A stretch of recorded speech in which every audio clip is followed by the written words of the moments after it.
Hey, just giving a general update. I've been using my neck weight here, the harness. So, put it around your head and then doing flexion extension stuff. I'm up to 4 sets of 23 with 5 pounds. I'm gonna go up to 7.5 pounds. Usually, after I get to 20 reps, I go back down to 10 with a higher weight, and then I'm still doing this thing. uh, every 4 days. So like if I do it on a Monday, I won't do it again till Friday, and then I do 3 sets of 12 now for that. Uh, and I've also been so stiff at my scalenes that connect here, and then like they're down in like here, and then go up the neck here and attach about here, and they're like rock hard here, and both sides, right and left. And it's awful. So what I do is I get weights like these, and I stretch out. I hold them, stand up straight, do some side to side stretches, count to 10 each side, which I'm not doing now just because it's video. But and then I also walk around the room or wherever. Maybe I'll walk outside with them, and just normal walking with these at my side, and I'll do that for a couple minutes, and I'll stretch out because like now they're so tight, it's hard to just stand up. Like they're so tight up in here, and my traps are sort of tight, but my scalenes are so tight they're pulling my head down and forward. So I have to pull my head back just to have my head in a neutral position, which is constantly using the muscles, which is very tiring. But when I stretch out, then I can just be like, and I can be upright and I can go do stuff. It's still not 100%, right? Like I have to be careful what I do and when I'm walking around. But it's like then I can actually walk some. I can actually, make food for myself and whatever. But just those scaling muscles being so tight is such like up in the back parts of my neck up here, all through here. Gets so tired holding my head in a neutral position, and so then I can't even function. Um, Another thing, I swam yesterday for the first time. I only did like 10 minutes, some light swimming, and my back is so sore because I'm so out of shape for swimming. But I was just hoping, like, the freestyle motion, moving swimming's a lot of shoulders. So and then you do neck movements like breaststroke neck movements, freestyle. You're turning your head and you're also looking forward. So I'm being careful, and I wanted to do it. I wanted to do it for 3 hours, but I'm like, I needed to be careful and just slowly increase my time. Start off easy. So yeah, geez, just standing up without stretching out first. Like when I use those weights to stretch out first, it's so much easier to hold my head up.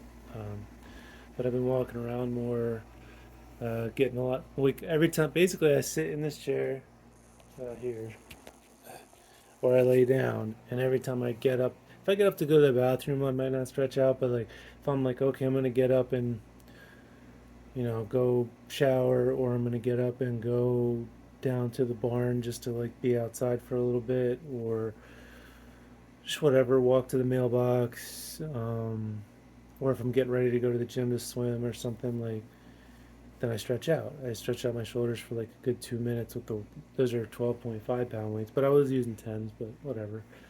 And I really stretch this out, and I can feel like deep stretching through here and my shoulders and my scalenes. And then it's like, holy crap, I can actually move some. And of course, the neck weight exercises are helping too. But that's the big thing so I think a lot of people, they get tight and they're like, and it makes you more unstable because you're constantly using those muscles that a normal person isn't constantly using those muscles to hold their head up because it's more of a balancing act. But when you're tight, it's not a balancing. People think being tight's good, and it's bad. Like you do not want to be tight in your neck because your muscles, if needed, they will stabilize your neck. You have stabilizing muscles up and down your spine that will function. So having extra tightness just means those muscles have to work harder. So people think like I've got them unstable, tightness is good. It's not. And it's also like if you take a hot shower, or if you get a massage and you're extra loose, you feel more unstable. So people think, well, if that makes me more unstable, then being tight must be good. It's like no, you don't want to be tight. Being super loose, like if you're in a hot tub or if you're getting massage, that loosens up the tendons and the ligaments and the muscle, and you will feel more unstable. But you won't. You just want to be neutral generally. You don't want to be tight, and you don't want to be super loose all the time. You don't want to be like in a hot tub 10 hours a day, which you can't do anyway. So the ideally you want to have full range of motion, even if you have to hold your head while you're like, okay, I'm gonna get my head moving this way. If you're like, I can't just like let my head hang, or I can't let my head hang like that. Like, okay, hold it, but you want your head to be comfortably moving in a full range of motion. And obviously, I'm still struggling with the scalenes thing, so I'm not an expert because I've been dealing with that for like 6 months now. They're super tight and they really inhibit my ability to move, so I have to constantly loosen them. The second I sit down or I lay down, they tighten up again. And I've noticed it gets a lot worse with stress. So it could be partially stress related and partially because I laid in bed for like, 10 months. Where your shoulders and your upper body is just naturally a little higher, whereas when you're upright, it's a little lower. So my body was like, hey, these don't need to be as long. And also stress, I'm clenching them up all the time. I think it also has a TMJ correlation. Like if I wasn't like clenching my jaw, but I was like pulling up and down at the same time, like and and I could feel these tightening up. So when I get stressed, I'm like these muscles in here, I'm I'm opening and closing my mouth at the same time and tensing up. As for my eyes, I'm trying to like not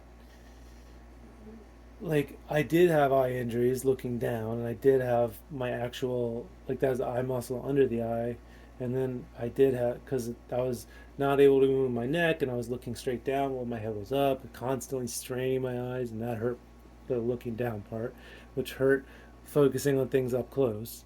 So I had severe pain looking at things up close, so I became afraid of looking at things up close, and now I tense up even when, but that's gone. But I still tense up when I'm looking at things up close, so that's still a problem. And I'm trying to tell my head to like stop pretending things are bad with your eyes because they're not.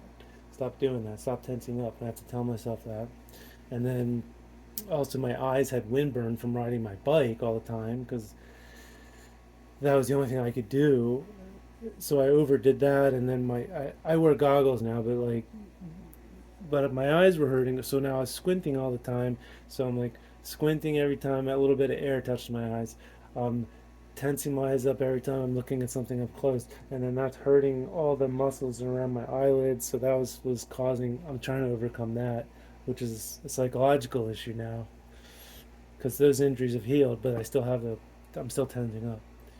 And the other thing with like looking at cell phones and stuff, like I think I actually had neck problems from using the computer and cell phone because I was already so injured. Now it tense up a little bit because I'm like trying to focus on like something, trying to read small print or whatever, and then that hurt me.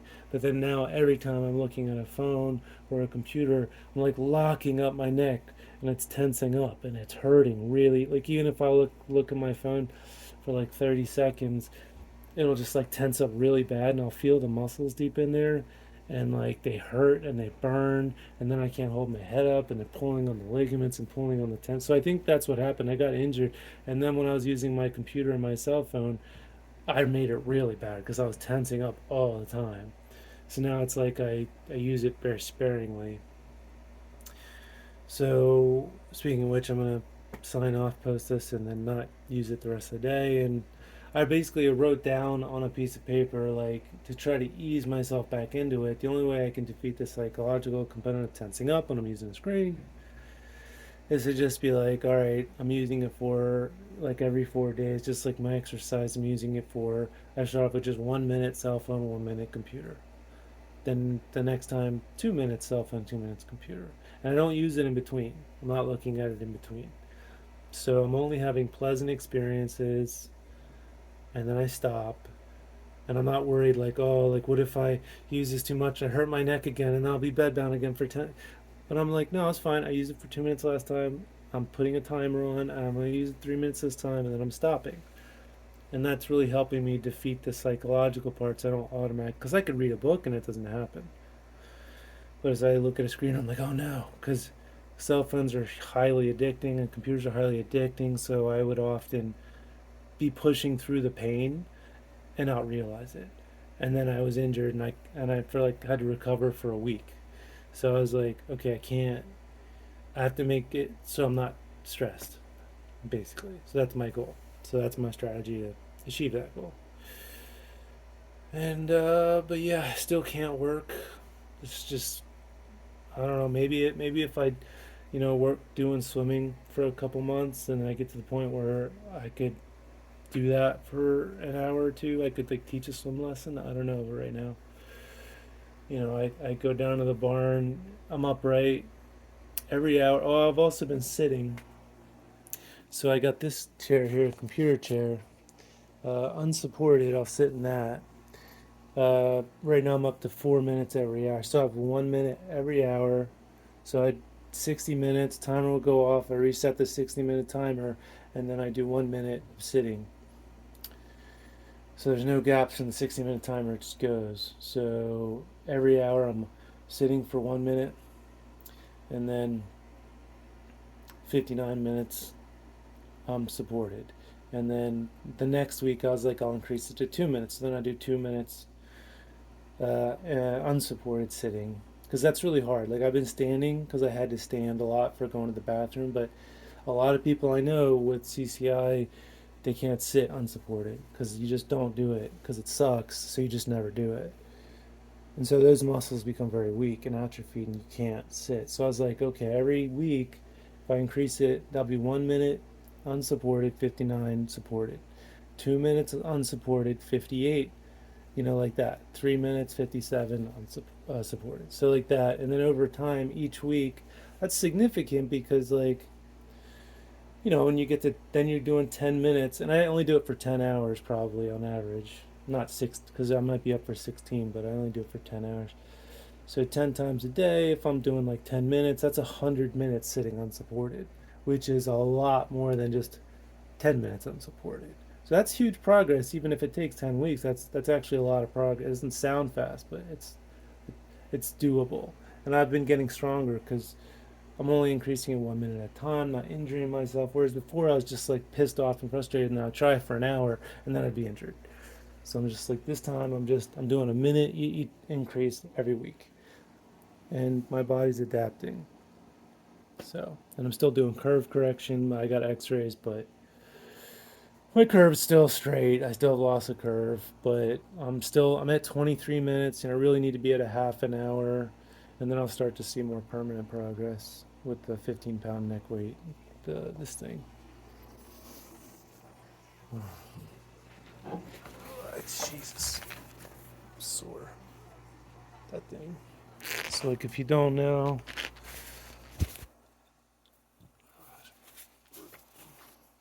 just put it on your head like so, and then put the curve in your neck, and basically I'll listen to the radio or something while I'm doing this, and just stand up. Like, don't slouch, don't like lean forward. Just you stand up normally, not like this. I see a lot of people, even chiropractors, have people do that, but that's not correct. Like, have you stand like with your head level, not looking down, not leaning forward. You just have normal posture, healthy posture, and and then your body will has to use the muscles accordingly, and then it holds that position. Uh, I mean that's the goal is eh, your curve adapts, and that's what Dr. Hutchison uses to great effect and helps his patients a lot. So, but even though I got my weights from Dr. Middleton in Florida, Hutchison is also in Brian Hutchison's also in Florida, and I've also been doing the whatchamacalls it, reverse hyper out back for my lower back. But if you have lower back issues from sitting and laying down all the time, Google or look up on Amazon reverse hyper extension, because it's a miracle. And that's it. That's what's going on with me.